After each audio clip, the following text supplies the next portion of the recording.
Hello everyone, Radhe Radhe सभी को। आप सबकी तैयारी बहुत अच्छे से चल रही होगी। आपके भी मन में एक उथल पुथल मच गई होगी। एग्जाम बहुत पास में आ चुकी है, उसकी डेट जारी हो चुकी है।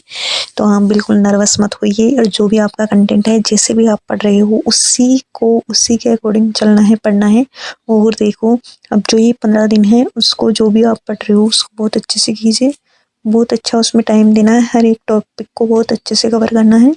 और जो भी आप कर रहे हो ना, वो बहुत बेस्ट कर रहे हो। जो भी आपके पास कंटेंट है वही बेस्ट है, उसको ही, क्योंकि अब नई बुक पढ़ने का, इन नई सोर्सेज पढ़ने का कोई औचित्य नहीं है। अब टाइम ये है ना, मतलब लिमिटेड टाइम है, तो लिमिटेड टाइम में वो ही पढ़ना होता है जो हमने पहले 1 से 2 बार पहले हम पढ़ चुके हैं, उसी को बार बार में रिवीजन करना होता है। क्योंकि जो मन में, जो दिमाग में जो पिक्चर बनती है ना, तब जाकर हम 1-2 बार जो भी टॉपिक को हम पढ़ लेते हैं, तब जाके पिक्चर बनती है। तो आज मैं सुबह से 9 बजे से ये पत्थर डाल रहे थे अंदर, तो हमने करीब 2 से ढाई घंटे लग गए थे इन पत्थरों को अंदर डालने में। तो यही है कि ज़िंदगी में जो भी कुछ करना है, टाइम रहते हैं, समय रहते कर लीजिए।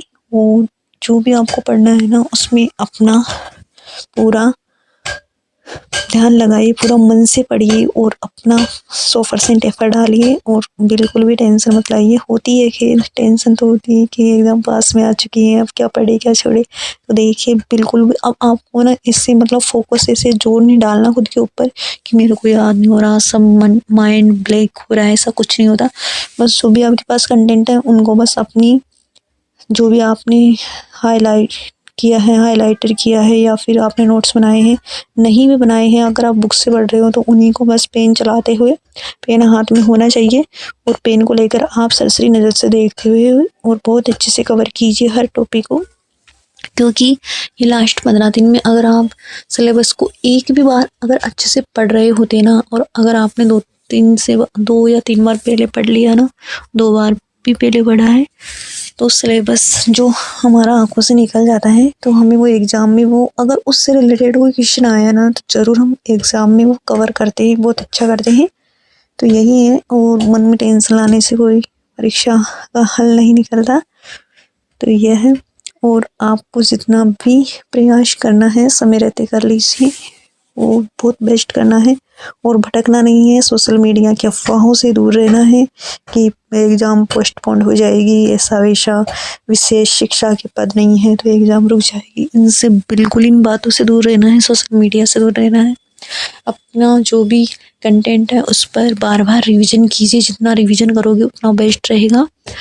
और अपना जो भी, किसी ने कहा था कि आप चित्रकला वाली टॉपिक को कवर करा दीजिए, तो देखो, ये मेरे पास इतना टाइम नहीं है, पर मैं आपको वो टिप्स बता दूंगी कि आप इसके ज़रिए आप चीज़ों को याद रख सकते हो, इजीली पढ़ सकते हो।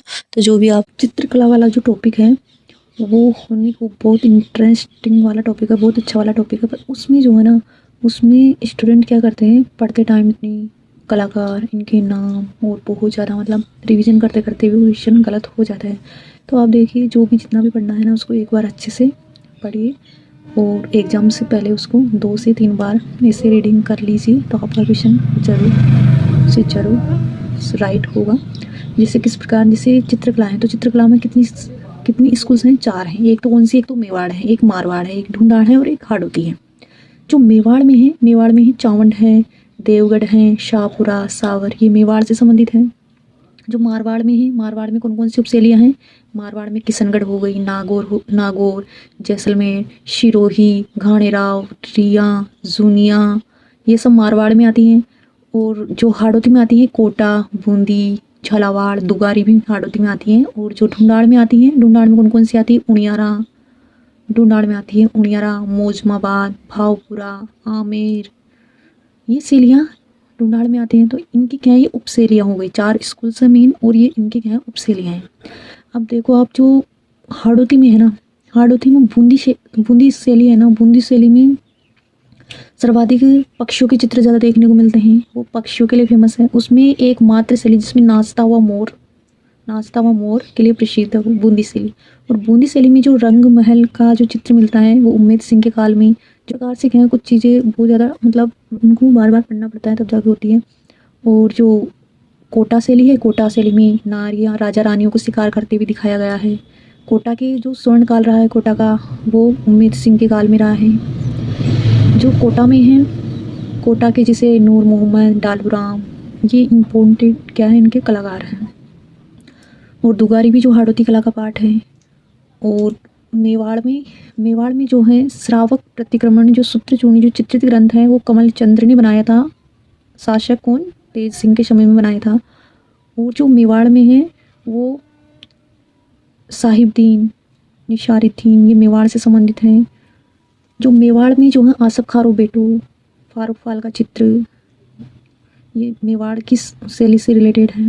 तो इन चीज़ों को क्या बार बार पढ़ने से ये चीज़ अच्छी बेटर याद होती हैं। जयपुर को ले लो, जयपुर में जो है Sahib Ram, very very important, परीक्षा में हर बार मतलब बहुत ज़्यादा पूछा जाता है कि जो साहिब राम थे जयपुर के, उन्होंने ईश्वरी सिंह का आदमकद होता है, यानी कि पूरा चित्रित किया था चित्र। तो आदमकद प्रोटेक्ट के लिए जो साहिब राम है जयपुर के शालिग्राम। रागमाला चित्र चार शैलियों के फेमस है। एक तो कोटा में जो रागमाला चित्र बनाया वो डालू राम ने बनाया था। और जो मेवाड़ में जो रागमाला चित्र बनाया है वो साहिबदीन ने बनाया है। और जो चावंड में रागमाला चित्र बनाया था वो निशारुद्दीन ने बनाया था 1605 में। और जो एक है मारवाड़ में जो रागमाला चित्र बनाया है वो वीर जी भाटी ने बनाया था। तो इस प्रकार से क्वेश्चन वेरी वेरी इंपॉर्टेंट होते हैं। इन शैलियों को बार बार में अच्छे से पढ़ते रहिए। बार बार में जितना रिवीजन करोगे उतना बेस्ट होगा। और इम्पोर्टेंट जो फैक्ट है वो तो आपको पढ़ कर ही जाने हैं। जैसे चित्रकला का वैज्ञानिक वर्गीकरण किसने किया है? आनंद कुमार स्वामी ने किया है। कब किया है? 1916 में किया है। कैसा किया है? वैज्ञानिक वर्गीकरण किया है। और राजपूत चित्रकला किसने कहा है? तो आनंद कुमार स्वामी ने कहा है, गांगुली ने कहा है, हेवेल ने किया है। और राजस्थानी चित्रकला किसने कहा है? तो कर्नल टोड वगैरह इन्होंने कहा है। तो इनको क्या बार बार पढ़ने से होती है चीज़ें। अलवर चित्रशैली जो है वेश्याओं, गणिकाओं, बसेलों का चित्र इनके लिए वेरी वेरी इंपॉर्टेंट है। अलवर और जो साहिबा और हुस्ना चित्रकार, महिला चित्रकार है, वो अजमेर से रिलेटेड हैं। जो देवगढ़ शैली है, देवगढ़ शैली को प्रकाश में लाने का जो श्रेय श्रीधर अंधारे को जाता है। और जो देवगढ़ शैली के जो चित्रकार हैं वो हैं चोखा, वेजा, वेदनाथ, हरचंद नंगा, ये सब वेरी वेरी इंपॉर्टेंट है। कमला हो गया, देवगढ़ से संबंधित हैं। और जो किशनगढ़ शैली है, किशनगढ़ शैली जो है उसमें सावंत सिंह, जिसको नागरदास भी कहा जाता है, जो उसकी प्रेसी थी वो बनी ठनी का अर्थ था सजी धजी। और उसका जो चित्र बनाया था वो निहाल चंद ने बनाया था। और जो सावंत सिंह थे ना, उनकी मृत्यु वृंदावन में हुई है। वो वृंदावन चले गए थे, फिर तो वृंदावन में मृत्यु हुई। एक बार ये क्वेश्चन भी पूछा था। और जो है इस पर जो डाक टिकट लगा था ना बनी ठनी पर, वो 5 मई 1973 को लगा था और 20 रुपये का डाक टिकट जारी हुआ था। और ये है ना किशनगढ़ शैली, जो एक तो पारदर्शिता ओढ़नी है इसमें जो बेसरी है, ये जो मोनालिसा जिसको नाम दिया गया था वो एरिक डिक्सन ने कहा था मोनालिसा नाम, और मोनालिसा नाम दिया। और इसकी क्या खासियत थी कि इसमें जो है पारदर्शी ओढ़नी थी, तीखी नाक थी। इस शैली के जो चित्रकार हैं वो निहाल चंद्र हो गया, भीकम चंद हो गया, ये हैं। और जो हाथी दांत पर जिसने हाथी की जो दांत होते हैं उस पर सूक्ष्म चित्रांकन किसने किया था? तो अलवर शैली में वो किया था मूलचंद ने किया था। नाथद्वारा शैली है, जो नाथद्वारा शैली है उसमें जो है भगवान चित्र के जीवन से रिलेटेड जो उसके चरित्र होते हैं जो कपड़ों पर वो जो है लगाए जाते हैं, तो मूर्ति के पीछे वो लगाए जाते हैं। वो पिछवाई चित्रकला के लिए जो फेमस शैली है नाथद्वारा है। द्वारा शैली में जो दो स्त्रियाँ कलाकार है वेरी वेरी इंपॉर्टेंट है, कमला है और इलायची है। कमला अलग है, कमला देवगढ़ की है फेमस, लेकिन कमला और इलायची नाथद्वारा की फेमस है। और जो है इसमें और भी चित्रकार हैं, जो उन इम्पोर्टेंट जो चित्रकार हैं उनके ही नाम या हीरालाल हैं, तुलसीराम हैं, इस प्रकार से। तो ये पिछवाई चित्रकला नाथद्वारा शैली के लिए फेमस है। के जो चित्रकार हैं वीर जी भाटी, अमरदास, नाथा, दाना भाटी, शिवदास भाटी आ जाए ना तो मारवाड़ शैली के चित्रकार हैं। और जो बीकानेर शैली के चित्रकार हैं अली राजा, रुकनुद्दीन। और जो बीकानेर चित्र शैली के जो कलाकार थे वो अपनी सिग्नेचर किया करते थे, वहाँ की हस्तकला फेमस है। तो इस प्रकार से वेरी वेरी इंपॉर्टेंट फैक्ट है, उनको याद कीजिए। और जैसे साहिब राम शालिग्राम जयपुर के हो गए, और जैसे डालू नूर मोहम्मद कोटा के हो गए। तो इनको क्या बार बार रिवीजन मांगता है। रिवीजन जितना बार करोगे और आप मन में ये डाउट मत लाइए कि हमें कुछ भी याद नहीं हो रहा, हम कैसे याद करें। देखो इनका बार से रिवीजन कीजिए, आप जितना हो सके उतना रिवीजन कीजिए। 1 बार से नहीं होगा, 2 बार से नहीं होगा, आप इसको हर दिन आप ऐसे देख लो। आप ना मतलब ये आपको ज़्यादा डिफिकल्ट लगता है ना ये टॉपिक, तो आप 10 मिनट फिक्स कर लो। 10 मिनट फिक्स कैसे करोगे कि मुझे बस ये अपनी नज़रों से देखना है इनको। एक बार नज़रों से देखें, जो भी आपके पास बुक है, नोट्स हैं या बुक्स हैं, उसको आपको बस ऐसे ऐसे देखते जाना है 3 दिन तक लगातार। तो आपको सच में वैसे ही कॉन्फिडेंस आ जाएगा और बहुत अच्छा लगेगा। अब 10 मिनट फिक्स कर लेना, 10 मिनट में आपको 3 दिन तक लगातार देखना है। फिर देखना आपको बहुत सी चीज़ें इसमें याद होगी, बहुत अच्छा फीडबैक मिलेगा।